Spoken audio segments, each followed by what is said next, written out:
দক্ষিণ মালদা লোকসভা কেন্দ্রের কালিয়াচক ১ নম্বর ব্লকের জালালপুর অঞ্চল কংগ্রেসের উদ্যোগে অনুষ্ঠিত হল এক সংবর্ধনা সভা।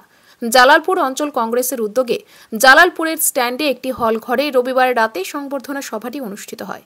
দক্ষিণ মালদা কংগ্রেস সাংসদকে সংবর্ধনা দেওয়া হয়।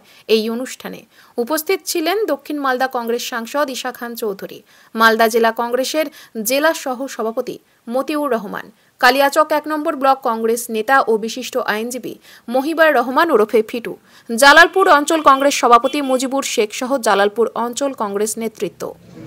সাহেব, আজকে কি প্রোগ্রাম হলো, কি কার তরফ থেকে সম্বর্ধনা? দেখো, আজকে অনুষ্ঠান আমাদের জালালপুর জিপি হচ্ছে। এখানে আমাদের সংবর্ধনা সভা জিতার জন্য আমি যে এখানে ধন্যবাদ জানাতে চাই জালালপুর জিপি কংগ্রেসকে এবং এখানকার যারা মেম্বার আছে। এখানে আমাদের প্রাক্তন প্রেসিডেন্ট আছে মতিউর সাহেব। তো আমার জন্য সম্বর্ধনা করার একটু আমি বলতে চাই যে সবাই খেটেছে, সবাই।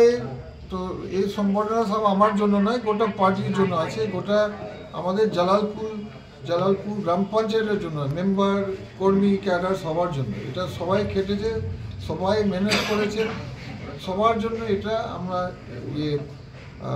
সেলিব্রেশন করছি। আমরা জিতেছি, কাজ অনেক আছে, আমরা মানুষের সঙ্গে পাশে থাকবে আগামী দিনে। এই জালালপুর হোক, সে গোটা মালদা দক্ষিণ হোক, আমরা মানুষের কাছে আছি, মানুষের সঙ্গে থাকবো, কাজ করব এবং সেবা করব। মালদা কালিয়াচক থেকে ঝন্টু মণ্ডলের রিপোর্ট, সংবাদ বাংলা টিভি।